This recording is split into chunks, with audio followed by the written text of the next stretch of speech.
Hello বন্ধুরা, আমি তোমাদের কাজল ম্যাম জ্ঞানজ্যোতি কোচিং সেন্টারের পক্ষ থেকে তোমাদের সকলকে জানাই স্বাগত। তো বন্ধুরা, আজকে আমি তোমাদের সঙ্গে যে টপিকটি নিয়ে আলোচনা করব সেটি হচ্ছে হরপ্পা সভ্যতার পোশাক আশাক ও বস্ত্রশিল্প।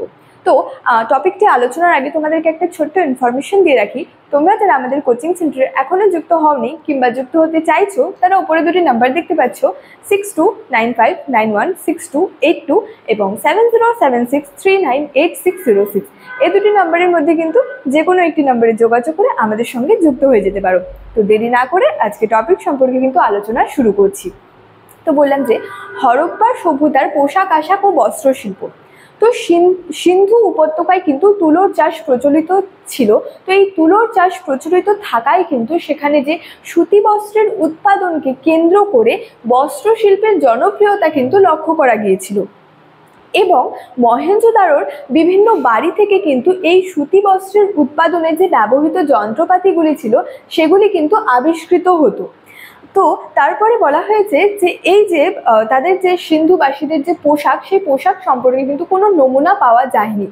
সুতরাং এই যে সিন্ধু উপত্যকায় যে সমস্ত মূর্তিগুলি প্রাপ্ত হয়েছিল, সেই প্রাপ্ত মূর্তিগুলি থেকে কিন্তু আমাদের এই বিষয় সম্পর্কে কিন্তু ধারণা করতে হবে। এবং নারী ও পুরুষ সেখানে যে পোশাক পরতো, নারী ও পুরুষের যে পোশাকগুলি ছিল সেখানে কিন্তু তেমন কোনো পার্থক্য কিন্তু ছিল না। তো এই যে পোশাকগুলি যে ছিল, এই প্রত্যেকটি পোশাক দুটি খণ্ডে বিভক্ত ছিল, ঊর্ধ্বাঙ্গে এবং নিম্নাঙ্গে। ঊর্ধ্বাঙ্গে ছিল চাদর এবং নিম্নাঙ্গে ছিল যে ধুতির মতো কাপড়।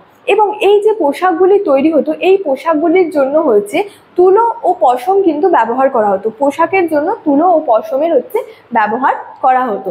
এবং স্ত্রী ও পুরুষ কিন্তু উভয়ই বিভিন্ন ধরনের কিন্তু অলংকার পরতে ভালোবাসতো।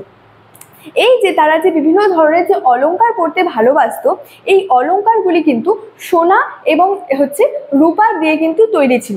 সেখানে স্ত্রী ও পুরুষ যে উভয়ই যে নানা ধরনের যে অলংকার পরতে ভালোবাসতো, এই অলংকারগুলি সোনা এবং রূপা দিয়ে কিন্তু তৈরি হতো। তো স্টুডেন্ট, এই ছিল আজকে আমার যে হরপ্পা সভ্যতার পোশাক আশাক ও বস্ত্রশিল্প সম্পর্কে আলোচনার বিষয়। ভিডিওটি তোমাদের কেমন লাগলো আমাকে অবশ্যই কমেন্ট করে জানিও এবং ভিডিওটি ভালো লাগলে বন্ধুদের সঙ্গে কিন্তু শেয়ার করতে ভুলবে না। দেখা হচ্ছে তোমাদের সঙ্গে পরবর্তী ভিডিওতে। ততক্ষণের জন্য ভালো থেকো, সুস্থ থেকো। Thank you so much. Thanks for watching.